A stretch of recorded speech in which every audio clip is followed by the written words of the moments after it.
Assalamualaikum warahmatullahi wabarakatuh. Saya Muhammad Razif daripada Lab 3E ingin membacakan 4 potongan ayat, iaitu Surah Al-Baqarah ayat ke-43, Surah An-Nisa ayat 3, Surah Al-Mutaffifin ayat 1 hingga 3 dan Surah Al-Isra ayat 32. Daripada Surah Al-Baqarah ayat ke-43 iaitu wa aqimus solat wa atuz zakat tawarka'u ma'a raki'in. Maksudnya, dan dirikanlah solat, tunaikanlah zakat dan rukuklah berserta orang-orang yang rukuk.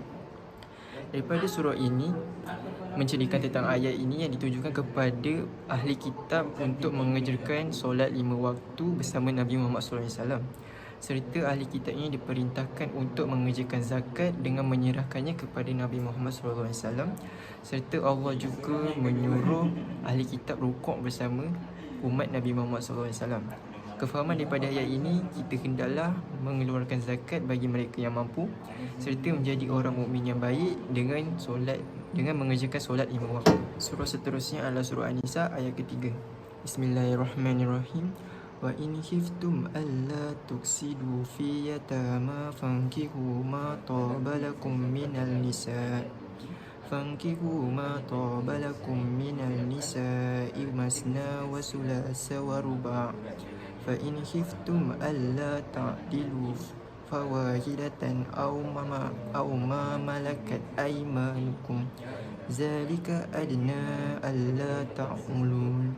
Maksudnya, dan jika kamu takut tidak berlaku adil terhadap perempuan-perempuan yatim, maka berkahwinlah dengan sesiapa yang kamu berkenan dari perempuan-perempuan, 2, 3 atau 4. Kemudian, jika kamu bimbang tidak akan berlaku adil, maka seorang sahaja atau hamba-hamba perempuan yang kamu miliki, dan demikian itu adalah lebih dekat supaya kamu tidak melakukan kezaliman. Daripada surah An-Nisa ini menceritakan tentang seorang pengasuh lelaki yang mengasuh ramai anak yatim. Antara anak yatim itu adalah seorang perempuan yang banyak memiliki harta. Maka si pengasuh itu menikahinya bukan kerana tertarik kepada si anak yatim itu, akan tetapi tertarik pada hartanya. Oleh sebab itu, si pengasuh itu hanya menunggu si isterinya mati supaya dapat mewarisi hartanya. Selain itu, pada zaman dahulu, orang Arab tidak mempunyai batas jumlah untuk menikah. Dalam satu waktu, seorang lelaki boleh mempunyai 9 hingga 10 orang isteri. Sebab itulah tidak wujudnya ketidakadilan di antara satu sama lain antara isteri-isteri mereka. Oleh itu, ayat ini diturunkan untuk melarang umat Islam menikahi anak yatim kecuali boleh berlaku adil, dan larangan menikahi lebih daripada 4. Kefahaman daripada ayat An-Nisa ini, kita janganlah menzalimi anak-anak yatim. Yang kedua, lelaki boleh berpoligami jika dapat berlaku adil antara satu sama lain di antara isteri-isteri mereka. Bagi surah yang ketiga ialah surah Al-Mutaffifin ayat 1 hingga 3. Bismillahirrahmanirrahim.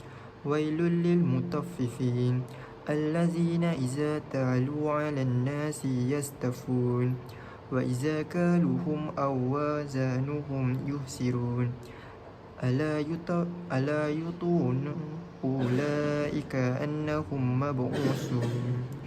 Dari surah ini, Ibnu Abbas radhiyallahu mengatakan ketika Rasulullah tiba di Madinah, penduduk Madinah adalah masyarakat yang sudah biasa melakukan kecurangan dalam mengukur barang timbangan mereka. Hal ini dibuktikan oleh Rasulullah SAW ketika melihat barangan dagangan di bahagian atas terlihat bagus. Namun ketika tangan Rasulullah masuk ke tengah sampai ke bawah, ternyata barang dagangan mereka adalah busuk. Kefahaman daripada ayat ini, punca daripada kecurangan ini akan membuatkan orang ramai tidak percaya kepada kita. Seterusnya, kita hendaklah jujur dalam segala bentuk urusan supaya dapat keredaan daripada Allah Subhanahu Wa Taala. Surah seterusnya adalah surah Al-Isra ayat ke-32. Bismillahirrahmanirrahim. Wala taqrabu zina innahu kana fahishatan wa sa'a sabil. Maksudnya, dan janganlah kamu menghampiri zina, sesungguhnya zina itu adalah satu perbuatan keji dan satu jalan yang jahat yang membawa kerosakan.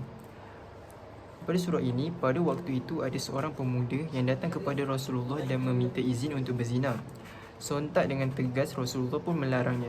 Kefahaman daripada ayat ini, Allah Subhanahu Wa Taala melarang hamba-Nya untuk melakukan zina.